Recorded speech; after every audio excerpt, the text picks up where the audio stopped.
When Kurt Sutter's Sons of Anarchy debuted, it became one of television's most iconic biker gang dramas, captivating fans with its intense portrayal of Samcro, a club bound by loyalty, danger, and adrenaline. But Sutter's reign over the fictional biker world almost spiraled into a full-blown feud with a real-life motorcycle club after a reality show dared to use Escalation's name to gain attention. In 2012, Discovery launched The Devil's Ride, a reality series that followed the Laughing Devils, a real-life motorcycle club in San Diego.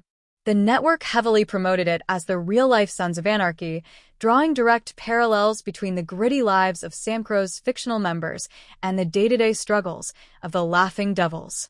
But Kurt Sutter, known for his sharp wit and candidness on social media, wasn't pleased. The trigger, a biker brand clash.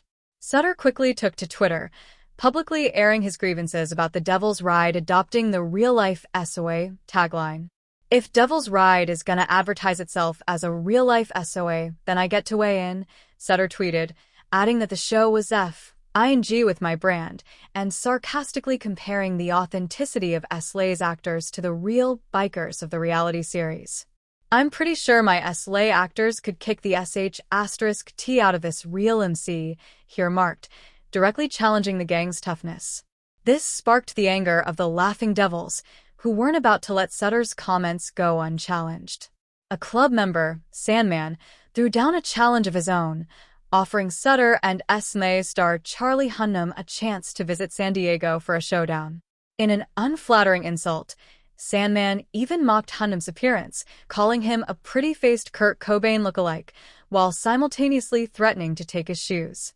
As if it weren't already a war of words, Sandman taunted, "Tell him to wear those shiny white kicks too. I hope he's a size 11. I could use some new shoes." The verbal exchange quickly became personal, with threats and insults escalating between both sides. It seemed like an all-out rivalry had brewed, with both parties walking a fine line between an infamous publicity stunt and an actual dangerous feud between the two biker groups. The aftermath: feud and comedy, with a side of drama. Though the online tension eventually faded, Sutter wasn't done. The war of words simmered down but reignited a couple of years later, when Sutter once again targeted the show's executive producer, Jason Hervey. "Is Devil's Ride still on? My thespians are harder than these B***cheese," Sutter tweeted, igniting yet another exchange between the two men. Hervey wasn't about to let it slide, quickly responding with an open invitation for a face-off. "Man, you talk sh. You put your cast in front of you, but not you? EP versus EP, anytime." Sutter's taunts were filled with playful, albeit biting, humor, admitting that he was merely trying to stir the pot to keep his own show, Sons of Anarchy, in the spotlight. "I may have to buy all the Devil's chocolate Valentine hearts," he tweeted, keeping the sarcastic tone as he joked about their hurt feelings. In a later interview, Hervey cleared the air, stating that although Sons of Anarchy and the Devil's Ride didn't see eye to eye, there was no real animosity between him and Sutter.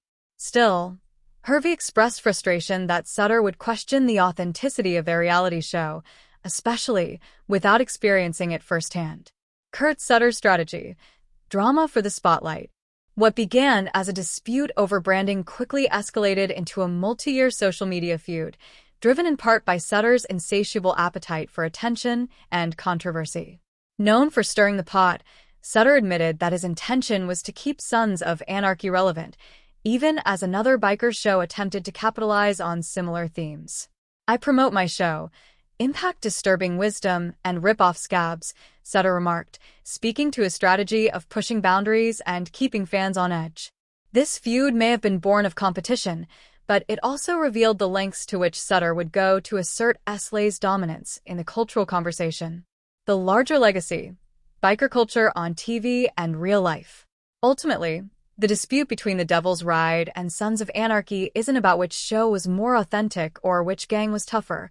It's about a cultural conversation surrounding biker clubs, loyalty, and the visibility of these often secretive subcultures.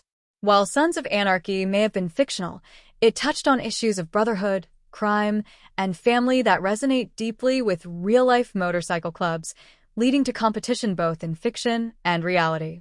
Whether it was all staged for drama or just a clash of egos, the controversy highlighted a truth about both worlds. In the game of motorcycle clubs, both on-screen and off, every story, real or made up, brings its own sense of danger, loyalty, and pride. Wrap up. So, what's next for biker show fans? In the wake of this dispute, the question remains, is there room for another biker show like Sons of Anarchy or The Devil's Ride to rise to such prominence? Would you like to see Kurt Sutter's brands continue to dominate, or do you think it's time for reality shows to carve their own path? For now, it's clear that the rivalry between scripted and unscripted biker worlds is only the beginning of what could continue to drive the world of motorcycle club dramas, both real and fictional.